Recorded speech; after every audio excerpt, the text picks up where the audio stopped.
In the summer of 1958, at a logging camp in Northern California, a man named Ray L. Wallace carved a pair of wooden feet and stamped them into a muddy trail. Delighted by his work, he called his sons over and showed them what he found. A set of large footprints created by someone or something living in the forest. Unbeknownst to him at the time, Ray Wallace had created a modern monster, the Yeti, also known as Bigfoot. Decades later, Bigfoot continues to be a living legend as the most recognizable cryptid in North America. Well, recognizable in terms of iconography. You see, spoiler alert, no one has ever actually found Bigfoot, despite his fame and despite his millions of eyewitness accounts. Bigfoot was created in fiction, and remains in fiction, but even fiction has a lasting impact on the way we view the world. Hey, are you also thinking of a conspiracy created by father and son? One with possibly long-lasting effects on the American public? Maybe even one that we've watched the creation of in the past, I don't know, couple years or so? Possibly even one that, much like Bigfoot, used the tools that were available to make a huge prank get out of hand? That's right, baby. Strap the fuck in, because we're gonna be talking about QAnon.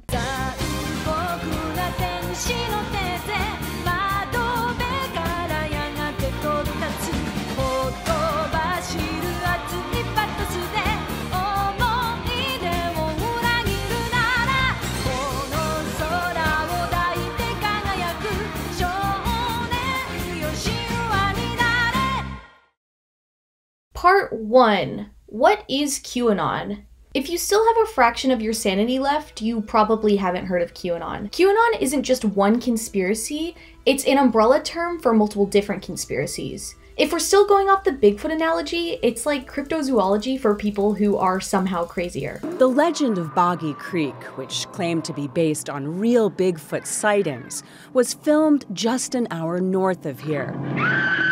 It was the first movie I'd seen in the theater where I felt like if I walked out of the theater at night, I could encounter the screen monster I'd seen. QAnon is believed to have officially started in October 2017, in which a poster on 4chan going by the name of Q Clearance Patriot, or just Q, claimed to be a high-ranking government insider with information regarding the heroism of Donald Trump and the wide-spanning conspiracy of our evil government. I want to talk a little bit about this actual first post. 1, because it shows what their original core beliefs were. 2, it is really funny to read retroactively. And 3, it also demonstrates how QAnon, like many other conspiracies, takes something from nothing. These questions are nothing. They mean nothing. Because of that, I'm not going to read all of them, but I think these in particular are ones worth mentioning as a further understanding of the themes throughout this video. Was Trump asked to run for president? Why? By who? Was the election supposed to be rigged? Has POTUS ever made a statement that did not become proven or fact? Why is Antifa allowed to operate? How is POTUS always 5 steps ahead? Who is helping POTUS? The general conspiracy alleges that the US government is run by cannibalistic, baby-raping Satanists who threaten the safety, culture, and white supremacy of the United States. This group is often referred to as a cabal, and it includes top Democrats like Hillary Clinton and Obama, as well as Hollywood celebrities like Tom Hanks, Oprah, and Ellen, and in many spaces also includes the Pope and the Dalai Lama. You know, the infamously evil Dalai Lama. Okay, so what makes this group of people more cannibalistic and molesty than Donald Trump and other non-traitorous conservatives? You see, QAnon is like political fanfiction, but instead of Trump and Ted Cruz, I don't know, having to share the same bed because their hotel booking got mixed up, leaving them spooning in the morning and being forced to confront their feelings for each other, QAnon believers think that the members of this cabal participate in live sacrifices in order to consume a chemical known as adrenochrome. Adrenochrome in pop fiction is most famously used in Fear and Loathing in Las Vegas and A Clockwork Orange. Remember the milk scene in Clockwork Orange? That's basically what QAnon people think that the cabal does with little Aryan children's blood. Fear and Loathing is likely where the myth of adrenochrome came from, stating, "There's only one source for this stuff, the adrenaline glands from a living human body. It's no good if you get it out of a corpse." This scene also appears in the film adaptation. What is this shit? That stuff makes pure mescaline seem like ginger beer, man. Ginger beer? Adrenochrome. Adrenochrome? Don't get me wrong, adrenochrome is an actual chemical compound, and although the myth surrounding it was perpetrated by fiction, there used to be an actual belief that adrenochrome could be used as a strong hallucinogenic drug by oxidizing adrenaline. Oxidation is a chemical process in which electrons are removed from a substance like adrenaline, which, you guessed it, could not be done via blood libel. Similarly, if one could manage to get adrenochrome from a living, bleeding person, it would be a very small amount. But in layman's terms, QAnon conspiracists think of adrenochrome as a source of villainous power. It's like a chug jug that keeps Nancy Pelosi immortal. Right, okay, so the reason why I'm spending so much time debunking this one specific thing is to show you that even the small parts of QAnon, and yes, the adrenochrome is a small part, could both easily fall apart and also demonstrates a lack of media comprehension by QAnon believers.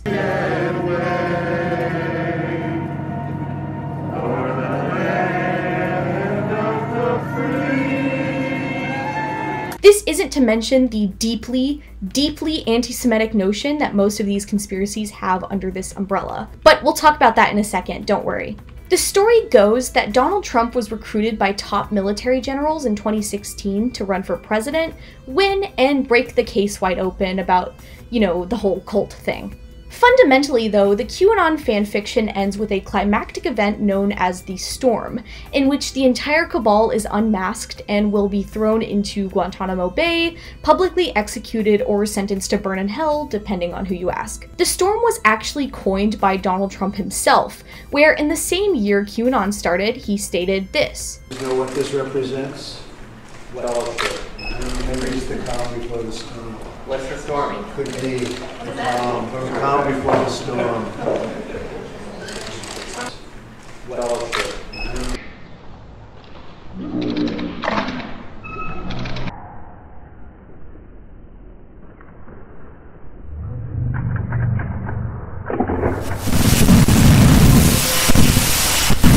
I'm throwing a lot at you right now, and if you're a little overwhelmed, I totally understand. Researching QAnon also makes me want to shoot myself in the head, but there's a reason as to why I'm using Bigfoot as a frame of reference here. I always feel like, man, I wish somebody would make a film that made Bigfoot scary again. I don't just want to talk about the strange world of right-wing conspiracy, but how they come about in the first place and what that pipeline looks like. Part 2. Conspiracy or conspiracy. So let's just say you watched one of the History Channel's many conspiracy specials, and you want to learn more. For argument's sake, let's start with something very low level.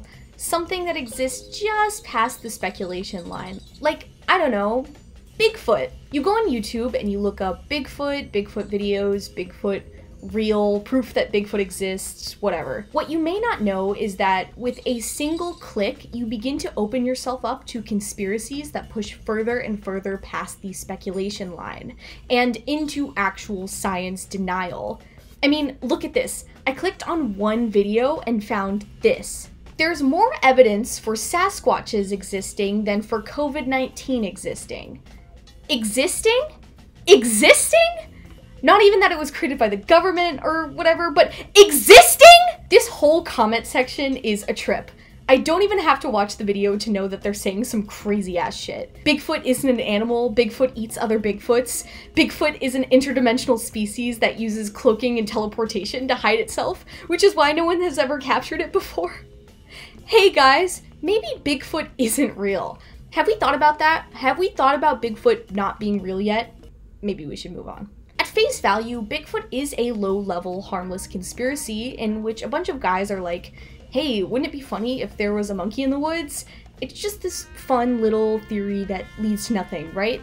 Well, wrong, actually! There's this pretty famous conspiracy chart that shows the different levels of conspiracy, from real things confirmed by the CIA to absolutely not based in reality whatsoever. And although I mostly agree with this chart, I'd like to frame my argument in the eyes of public media, from literally airing on cable television to dangerously fringe. My placements in this chart are based on my research and what I've observed by purposely putting myself down the conspiracy theory pipeline.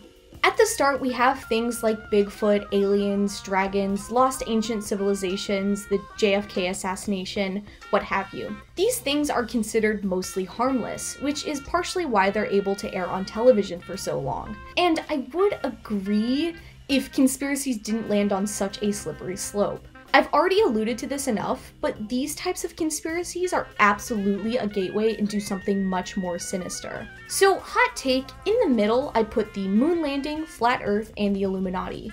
Now, the only reason why these things aren't at the very end is because they are right on the edge of the point of no return. Don't get me wrong, these are wrong and also deeply, deeply rooted in anti-Semitism and not at all grounded in reality. However, these theories have also started to gain traction in the general public. For example, most of you already knew what I meant when I said moon landing in the context of this video, and most of you definitely know that the theory goes that the moon landing was faked for whatever reason, and said moon landing was directed by Stanley Kubrick, and Kubrick has hinted at this through a variety of his films. This should not be news to you, and isn't that kind of scary? Being hit in the head with all this obviously false information, posed as if it was worth the time thinking about. And that's not all. All three of these theories run under the assumption that you believe, well, all of them. The government is run by evil Judeo-Illuminati lizard people. Those lizard people want to control the public, and in doing so, they fake the moon landing. Because if the moon landing isn't fake, then that means Earth can't possibly be flat, and the Earth is definitely flat because the Bible and Facebook said so, and I have to be right, so everyone else is wrong, and the lizard alien satanic Jews want to take away my freedom, and yeah, okay. You see where I'm going with this. And no, none of that is a reach for what flat earthers, moon landing deniers, and Illuminati skeptics actually believe in. But in order to get here, you have to believe in everything that came before it.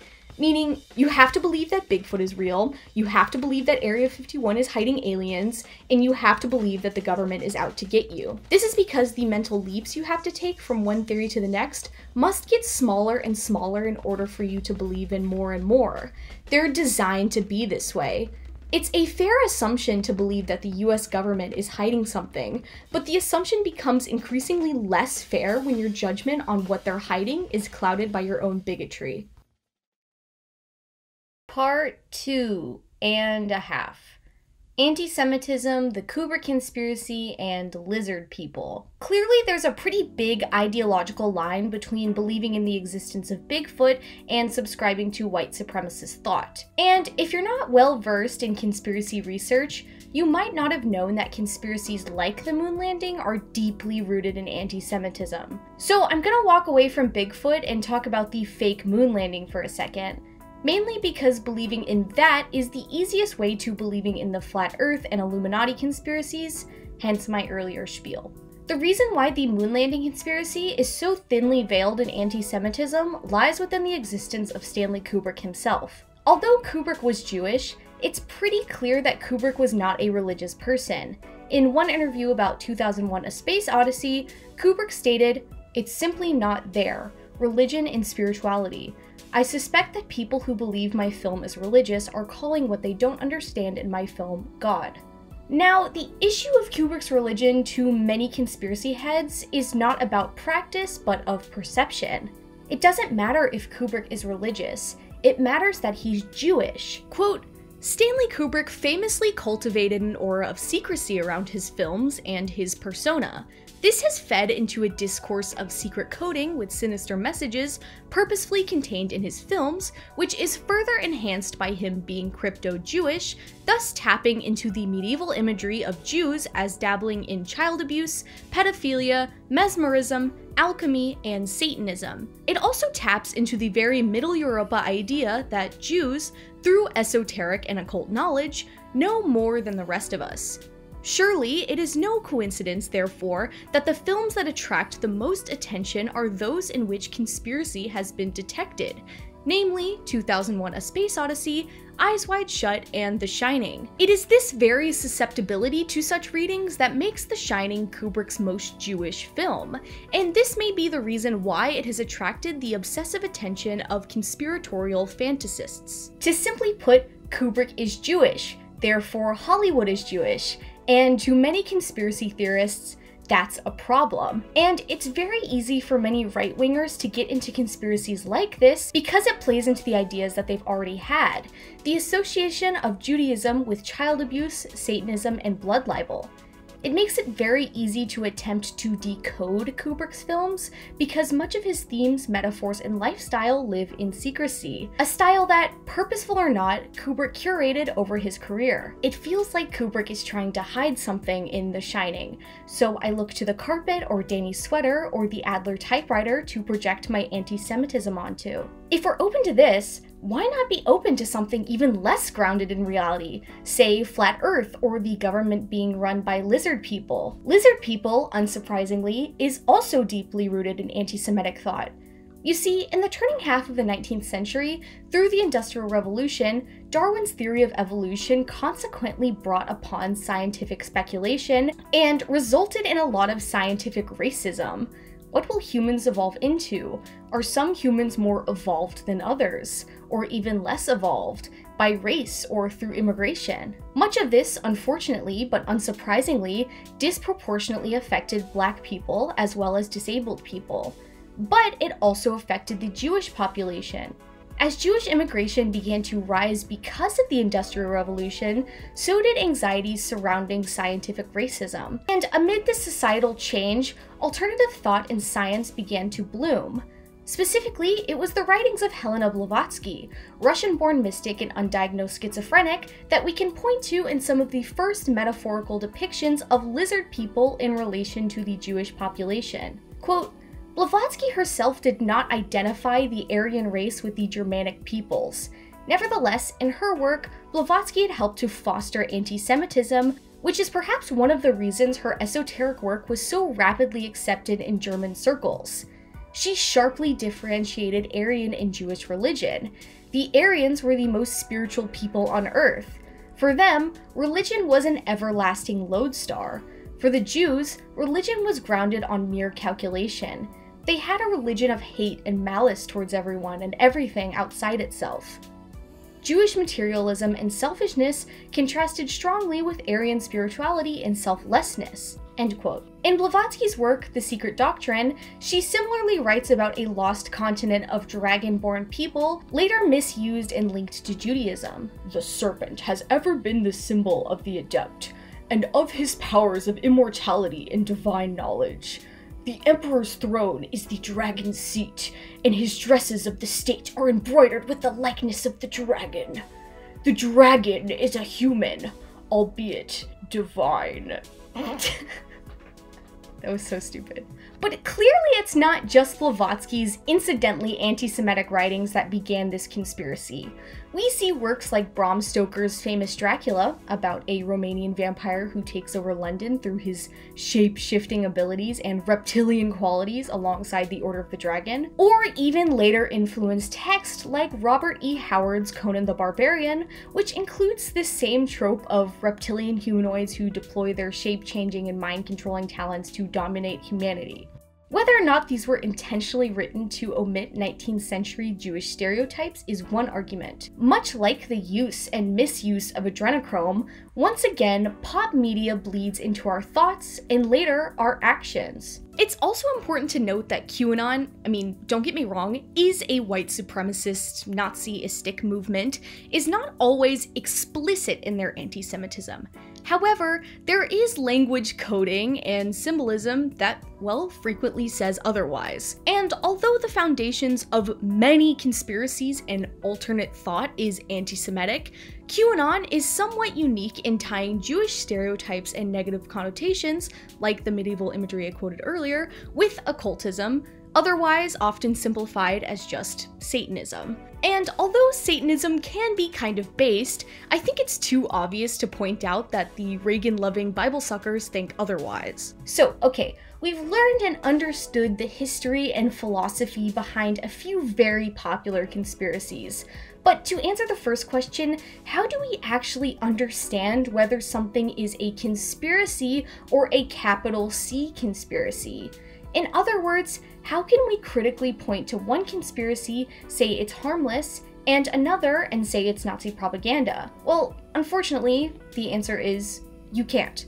I mean, hypothetically, there is a clear ideological difference between just believing in Bigfoot and believing in QAnon. And I'm certainly not claiming that Bigfoot is Nazi propaganda. But as I've demonstrated before, most people don't just believe in Bigfoot and stop there. You click on a single Bigfoot video from an unverified account, and all of a sudden you're thrown into a world of conspiracy, disillusioned from varying levels of reality. A reality where Bigfoot and mermaids exist. A reality where the moon landing was faked. A reality where Donald Trump is your savior. Part 3. The Father, the Son, and the Holy Pizza. Similar to the myth of Bigfoot, there is still much speculation as to who or what started Q, though many signs point to Jim and Ron Watkins, the administrators behind the image board website 8chan, or 8kun depending on who you ask, and not to be confused with 4chan, which harbors similar amounts of bigotry. Even the former founder, Frederick Brennan, was quoted stating, "I definitely 100% believe that Q either knows Jim or Ron Watkins or was hired by Jim or Ron Watkins." And in an HBO miniseries titled Q Into the Storm, Ron Watkins said this. Yeah, so thinking back on it, like it was basically 3 years of intelligence training, teaching normies how to do intelligence work. It's basically what I was doing anonymously before, but never as Q. Oh yeah, by the way, this guy is running for Congress, so if you'll just excuse me for a second. Much of the myths that fall under the QAnon conspiracy vary depending on who you're talking to. Like our Bigfoot experts from before, people who subscribe to the ideas of who or what is running the cabal also have different theories. Take this clip for example. In the universe is so big that I assume there are aliens. Do you think they've come and seen us? Absolutely, yeah, they're here right now, and they have been for many, many years. And what form do they take? They can shapeshift, so... Explain to me why the Earth is flat. I'm open to this, I really am. We're on a flat plate. Right. The North Pole is the center of the plate. Every single photo taken from space is of the Earth is round. How is everyone lying about this? Just the space organizations. The flat Earth thing is a total bullshit. It's absolute ridiculous. Yes, thank you, alien guy. Now, obviously that clip is edited for comedic value, but there's still some truth to that. Our friends over at Big Bigfoot all had wildly different ideas about where Bigfoot came from and what Bigfoot actually is. The same works for QAnon. I mean, in the same show, some of the top QAnon believers and perpetrators are arguing about what QAnon even is. Q's a guy that's on the internet. Not a guy. Not a guy. It's a group. The people that have the full scope of the picture is less than 10. We shouldn't be caught up on who is Q, it's more of what is it. He says that because what's about to be revealed is that QAnon is actually JFK Jr. Like I said before, and like I will say several more times throughout this video, QAnon is an umbrella conspiracy, also described as a big tent conspiracy by the podcast QAnon Anonymous. It essentially eats and envelops everything I've talked about before, and more. So like Bigfoot, Area 51, faked moon landing, Illuminati, lizard people, mermaids, the JFK assassination, 9/11, flat earth, COVID-19 is a bioweapon, the Denver airport thing, we live in a simulation, Prince Charles was a vampire, what have you. And it's all designed to be this way. If the QAnon conspiracy is able to reach out and touch all of these different conspiracies, regardless of what level they're on, that makes it significantly more dangerous than any other conspiracy we've seen before. It's easier, algorithmically and socially, to reach QAnon from seemingly harmless, low-level conspiracies like Bigfoot. It is essential for conspiracies like QAnon to put an egg in every basket in hopes of reaching more people. It's parasitic, evil, and fundamentally poisons the minds of uneducated people and people who don't know how to use the internet. If you're healthy, what's the common sense in taking a vaccine? It doesn't make any sense because it is of the devil. Let's go back to December 4th, 2016, the first time we had ever seen an inkling of what QAnon would later become. That Sunday, a man named Edgar Madison Welch, armed with an AR-15, a revolver, and a shotgun, drove 360 miles to northwest Washington, D.C. and opened fire at a pizzeria known as Comet Ping Pong. Welch moved around the restaurant as terrified families trickled out, attempting to pry open closed doors throughout the establishment. When he was finally able to, he found an old storage closet and nothing more. The Pizzagate conspiracy actually started around October 2016, in which WikiLeaks posted various emails from Anthony Weiner and John Podesta, which falsely contained codes that alluded to a child sex trafficking ring in Comet Ping Pong, as in pizza equals children and Comet Ping Pong equals meetup spot for satanic ritual abuse, in essence. And yes, before you ask, this rumor was perpetrated by a white supremacist Twitter account pretending to be a Jewish lawyer from New York because, obviously. Rumors stirring in the NYPD that Huma's emails point to a pedophilic ring and @Hillary Clinton is at the center.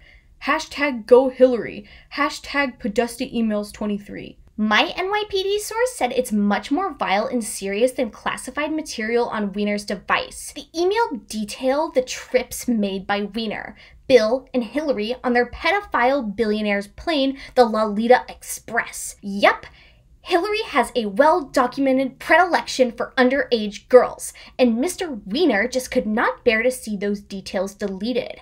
We're talking an international child enslavement and sex ring. Not even Hillary's most ardent supporters and defenders will be able to excuse this.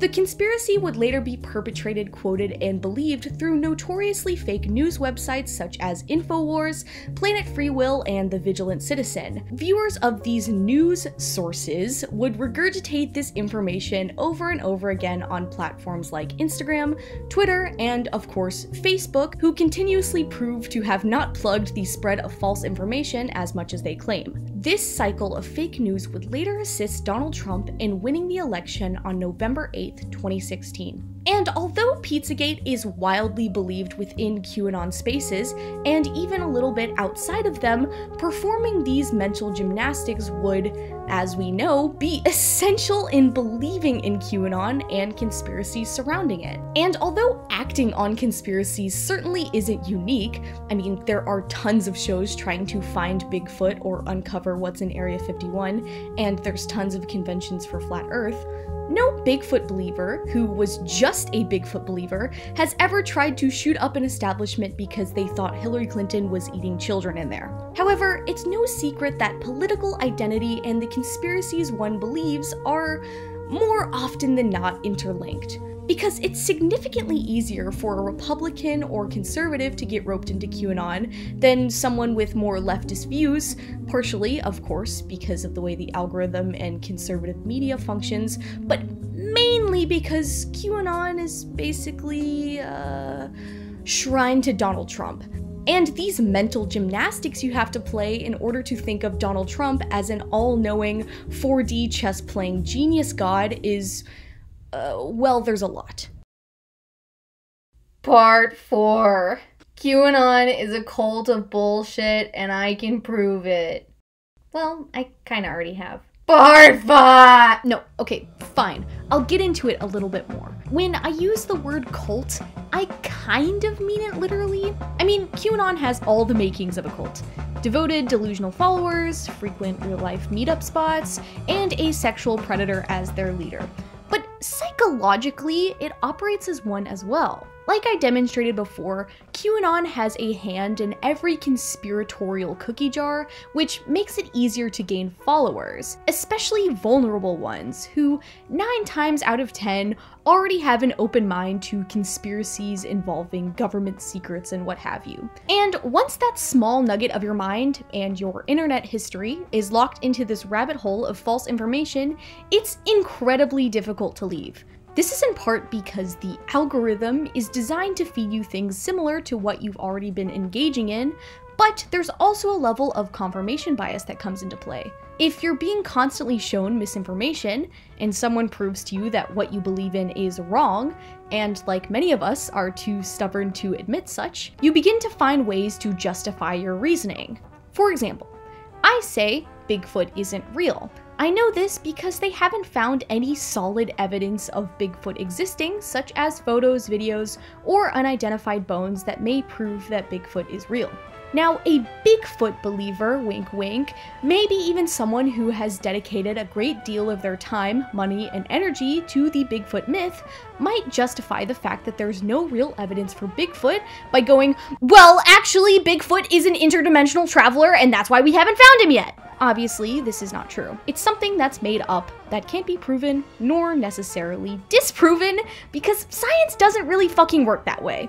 But it's a ridiculous enough excuse that you may cling on to if you find yourself in a heated Bigfoot debate. In more high-risk cults of conspiracy, you may very well find yourself in a situation that you know deep down is false. But let's stop speaking in hypotheticals and show how this has actually manifested. Here are some of QAnon's failed predictions. Hillary Clinton is about to be arrested and is going to flee the country. The storm would take place on November 3rd, 2017. The storm will take place on January 20th, A major event would take place involving the Department of Defense by on Trump February 1st. Rapture bomb there would be a significant car parade in London around February 16th, 2018. Will not there will be Francis arrested Donald Trump inaugurated on January 2021. Donald Trump inaugurated on March 20th, 2021. Something big will happen next week. To name a few, there have been over 1,000 Q drops, each increasingly more vague than the rest.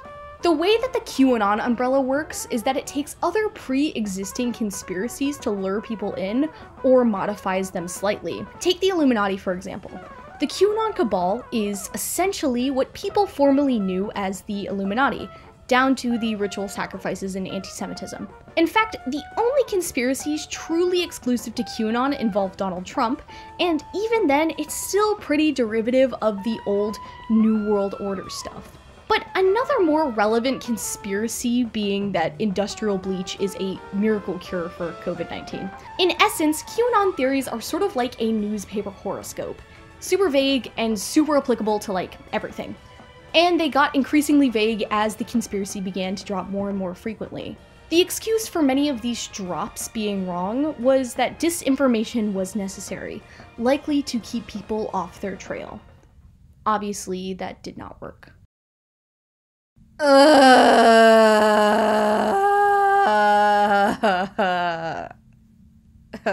There's a couple reasons why the subtitle to this video is Looking at QAnon the Bigfoot Way. One, to demonstrate the parallels between two obviously false conspiracies through their history, aesthetic, and rise to the mainstream. Two, because Bigfoot is an objectively more palatable conspiracy than QAnon, and using it as a metaphor erases most of the political connotations surrounding that conspiracy. But third, and more importantly, I wanted to demonstrate just how easy it is to get from one thing to the next. Like I said before, people don't normally jump from Bigfoot to QAnon. They usually go from Bigfoot to the JFK assassination, to aliens building the pyramids, to the moon landing, to the Illuminati, to anti-soy, to anti-vax, and then to QAnon, for example. And once you're in the QAnon zone, you open yourself to later conspiracies like the Wayfair conspiracy and COVID-19 being fake. The mental leaps you take get progressively smaller because what you conspire begins to feel like what you know. And QAnon presents all of these conspiracies as being interconnected in some way. With all this information on our back, and trust me, I pretty much summarized it for you, I want to try and answer the question I asked at the beginning of this video. How does conspiracy like this happen in the first place? And what does it look like in regards to public media? Well, there are multiple different answers to that. You see, modern American conspiracy is as old as, well, modern America. We see this in the extreme rise of anti-Semitism during the Industrial Revolution, and in the midst of a technological revolution, conspiracy just doesn't go away. In fact, it makes it easier. Instead of hearing a fringe little theorist meeting through a fringier and littler grapevine, you can just join Facebook. Meta. Sorry, Mark. You see, in an age where technology is designed to make information and connection much more easily accessible, giving it to people who only know how to press buttons and read with no social media literacy at all and pre-existing biases about the way the world works because they grew up when segregation was a thing is a really bad idea. Or better yet, you can just turn on your TV. I'm sure the History Channel has lots of great information about very factual things on how the world works.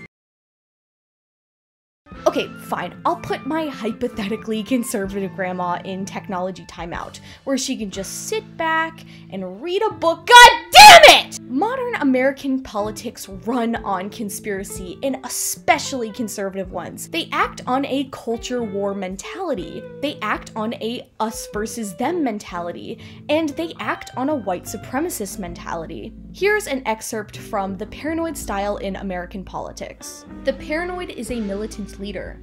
He does not see social conflict as something to be mediated and compromised in the manner of the working politician.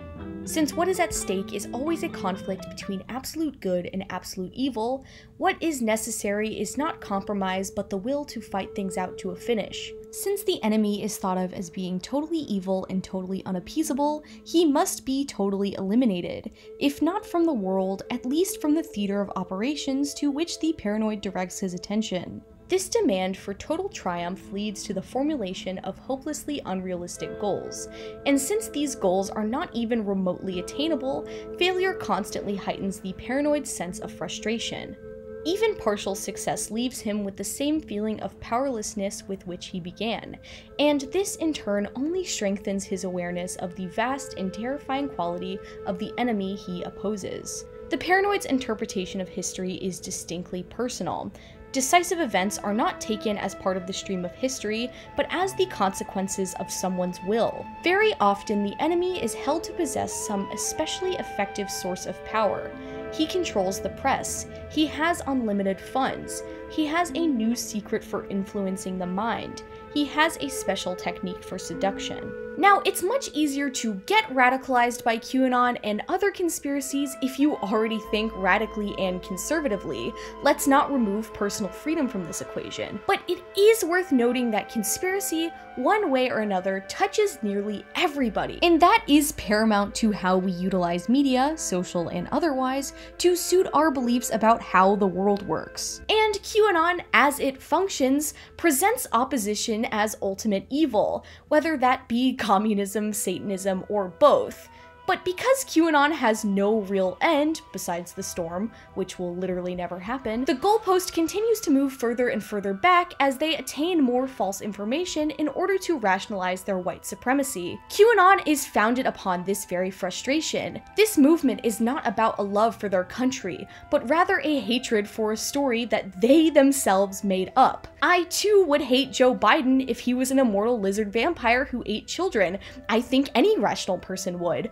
But instead I hate him because he won't cancel my student loans. But seriously, in uncritically opening up to conspiracy, you are opening yourself up to alternative thought and in turn often an alternative reality. But essentially, if we knew exactly where QAnon conspiracies came from and where it grew, we would probably be able to plug it pretty quickly, right? Well, it's not that simple. Especially not now. I've mentioned the algorithm several times throughout this video, but it really does play a massive part in spreading those conservatively niche pockets of the internet without being picked up by left or news sources before getting out of hand. Of course, the social media algorithm was just doing its job, but it gets tricky for sites like Facebook, which falsely claimed that they had made significant strides in clearing out misinformation. It's not that hard to understand. Misinformation creates more activity, and more activity makes you money. To be fair, there has been at least more of a push to stop the spread of misinformation nowadays. However, that becomes an increasingly difficult job with the rise of social media. Don't get me wrong, the early days of the Obama era brought upon a lot of that same blatant racism that we see with conspiracies, but social media wasn't nearly as expansive as it is today. Back then, you really had to visit websites like The Looking Spoon or Right for a Reason to truly get the most egregiously racist stuff. I need your money to kill babies by abortion. You taxpayer. Give me your money to pay for baby killing. No! I don't believe in abortion! I don't care. Render to Caesar what is Caesar's!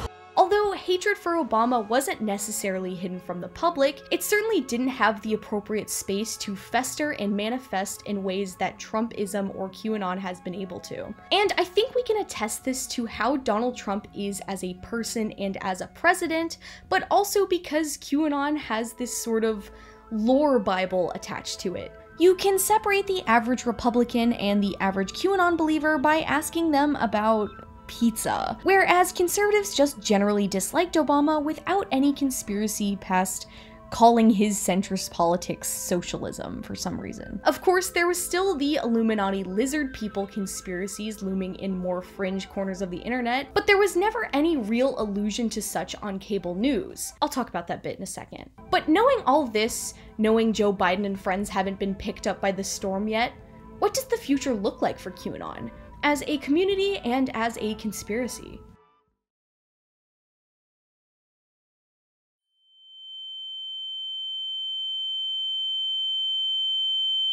Just earlier this year, thousands of Trump supporters attacked the United States Capitol in an attempt to overturn the results of the 2020 election. Hundreds of people were injured and 9 people died as a result of this very insurrection.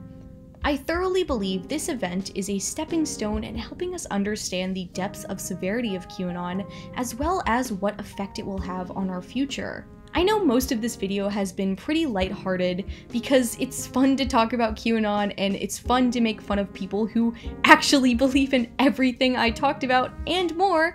I mean, just recently, a bunch of QAnon supporters went to the spot where JFK was assassinated, expecting JFK Jr. to come back from the dead and join Donald Trump in winning the next election. I wish I was kidding. I am resisting so many jokes right now that would put me on an FBI watch list. But it is sad. At its core, it's frustrating and it's sad. A countless number of people have lost family members and friends, both literally and socially. You can't reason with QAnon believers, and you can't join them without being as far gone as they are. The barriers of lore they have built around themselves are too incomprehensible to penetrate, and trust me, I tried. Of course, QAnon believers have many of their own alternative news sources, but in a post-insurrection world, the result of QAnon's entrance into the public now presents itself as a culture war. Places like Fox News won't say QAnon, but they'll certainly allude to the politics of it. Within the past week even, Fox has been under fire for begging Trump to call off the insurrectionists, while simultaneously preparing stories about how all of the actual violence during the Capitol riots were secret BLM and Antifa protesters trying to undermine the values of these gentle people. Furthermore, more independent conservative news sources like Ben Shapiro and Steven Crowder continue to strawman every culture war-like argument so that their disdain for feminism and people of color appears rational and harmless. This is the nature of white supremacist politics in the age of the internet, and it works on stupid racist people and middle schoolers. So all that being said, will QAnon have a lasting impact like the Bigfoot myth? Well, yes.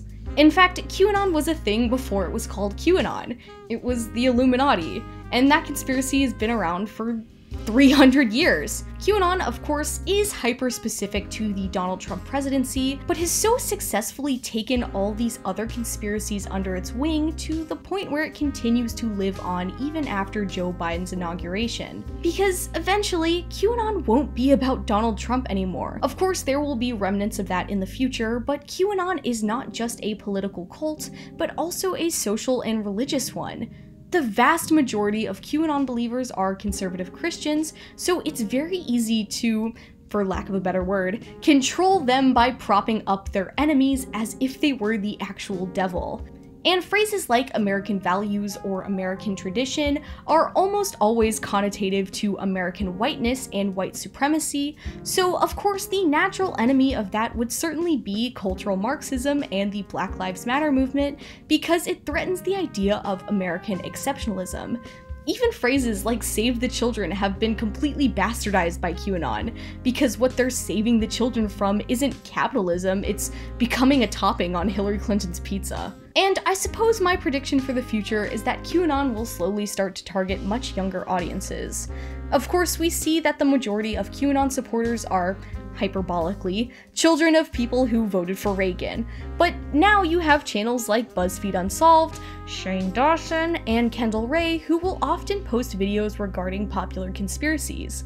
Although BuzzFeed Unsolved does do a pretty good job of not endorsing these conspiracies, other popular conspiracy and true crime YouTubers kind of just go, I don't know, I presented you with all the evidence I have, you can believe whatever you want! And then the only evidence they present favors the conspiracy. It's also important to understand that these channels tend to target young white women. These conspiracies are often associated with videos about spiritualism and astrology, essentially meaning the conspiracy algorithm is already beginning to target people who are open to that stream of alternative thought, harmless or otherwise. I'm not really saying that Shane Dawson or Kendall Rae or really any other conspiracy YouTuber like that necessarily believes in QAnon, but I am saying that they are inadvertently opening up the floodgates to other, more harmful conspiracy videos and channels. The spread of new conspiracies will be nearly impossible to prevent in the future. Although QAnon is hyper unique in the details of how a cult normally operates, i.e. Q drops, acting protest, exploiting the algorithm, etc., it is very difficult to outlive a cult's population of roughly 30 million without it having a lasting impact. Donald Trump could literally pull down his pants and take a massive, steamy shit on the sidewalk and then accidentally slip in it, and QAnon believers would think that it was the most badass and revelatory thing they have ever witnessed. But in retroactively trying to prevent false information, you're pretty much giving them an excuse to say that they're being #censored because, well, it's a little too fucking late for that! What I've found to be the most frustrating thing about QAnon is that, like, they're kind of not wrong. I mean, obviously, I'm not talking about the Nazism or the nationalism or whatever the fuck David Dees was on. But I mean, they're certainly not wrong for their hatred and disappointment of the US government as it operates right now. They're not wrong about feeling controlled by corporations, and they're not even wrong about the Clintons' ties with Epstein. But the fundamentals, the lore of QAnon is all based in a white supremacist fantasy in order to appeal to the further radicalizing conservative party. And I don't think that it's class reductionism to plainly state that everyone pretty much wants the same thing. We want to be secure, we want to have a roof over our heads, we want to be able to feed ourselves and our family. But many QAnon supporters are part of the working class and grew up in predominantly conservative households and communities. Communities where you aren't allowed to critique capitalism, where American nationalism and the bootstraps mentality festers. So consequently, they turn to conspiracies to rationalize their frustration without having to realistically look at the system that is exploiting them. I think that's why conspiracy communities tend to be more libertarian or right-wing. But ultimately, I think conspiracies act as a sort of comfort for many people. It's cool to think that amazing things like Bigfoot and mermaids and aliens exist. It's cool to solve puzzles. It's cool to be part of a community that does that with you. And it's easy to think that someone you like and voted for and care about is going to make all your problems go away.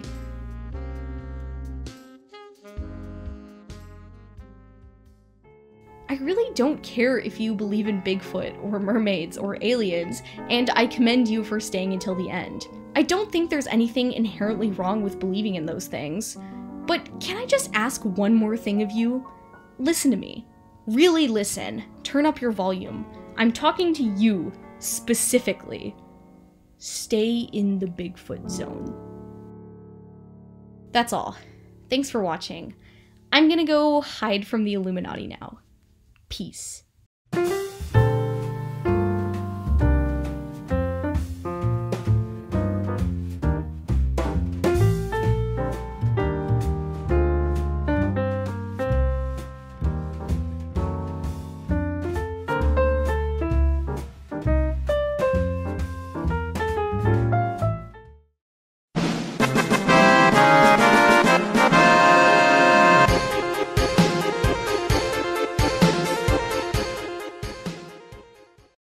I had absolutely no idea where to put this, but when I was looking through the comment section of one of the Bigfoot videos that I demonstrated or used as a demonstration in the beginning of this video, I found this novella of a comment, and it is just gold. There's just no way that I couldn't not share it. Disclaimer, I don't think that most Bigfoot believers are like this. In fact, a lot of the replies are being like, what the fuck are you talking about? But it's hilarious, so I'm going to share it right now in one take. So sorry. Nicely done! I have been researching these creatures ever since I can remember, many decades ago. I like intelligent people. That's why I am going to share a few things I know to be facts about these creatures. They are all cannibals. This is the main reason we never find remains. The bones are hidden under huge boulders and or sunk to the bottom of rivers and streams. Sometimes burnt Sasquatches does in fact use fire. They wage war against one another. These wars are fought in the darkness deep in the middle of the forest. Winners eat the losers. It is one of the big secrets, knowing we would never approve of that behavior. It is also why we have tried to eradicate them throughout our history together several times. Not sure if they eat for the nutrition or some kind of ritual, most likely ritual. Alpha males are the #1 threat to humans. The others are guided by them. Even if you are accepted by them and many years pass, you must always view them as a wild wolf slightly tamed. They are capable of turning on you in a heartbeat for little to no reason at all. Alphas we are discussing. These creatures are 5-star rated super predators. Most, not all, can fully cloak, partially cloak, also teletransport from one location to another, using the Earth's energy hotspots. I have witnessed this being done many times and have proof in the forms of screenshots, and I know how they do it. The key, I know this for a fact. The key is the brain! They can access 50 to 60% of their brain. We can only use 10, maybe 11%. This allows them to create matter from thin air marbles. We have thousands of them spread about the country. Not one is the same size as any other one. Alpha males view a child liver like a prized dessert. Human child. My friend, these creatures regularly kill their own kind over petty squabbles. Where do you think that leaves humans? Where do you think that leaves humankind? That's right, screwed. Only 10 to 20% of the estimated 100,000 that live here in the US worth studying for any worthwhile. There have never been this many alive at one time in this planet. And remember, Sasquatch do not live in Africa. It took many years to understand why. What is at the top of Africa, Holy Land? How many animals in any forest get burned from holy water? How many run at the sight of a Bible? And how many other animals in the forest hang out with known demons? Are you Christian born again and have a strong faith in Christ and a true believer in our Father, our Creator God? If not that many, if not that, may I suggest finding another hobby? Our forests are swarming with demons, more coming in each day, and guess who is running the teletransporters?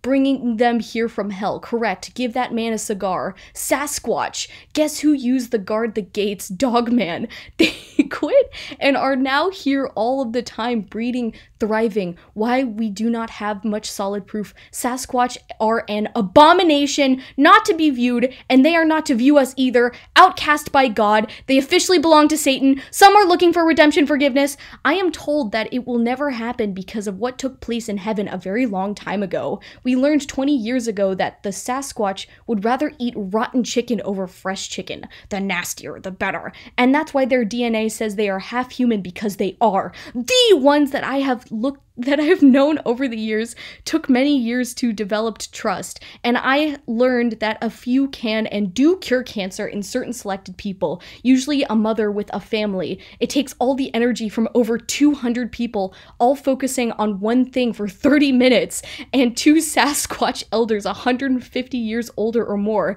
They use CCTV, saw it one time decades or so ago. I heard she is still alive, final stage liver cancer. That is all. Thank you very much for watching.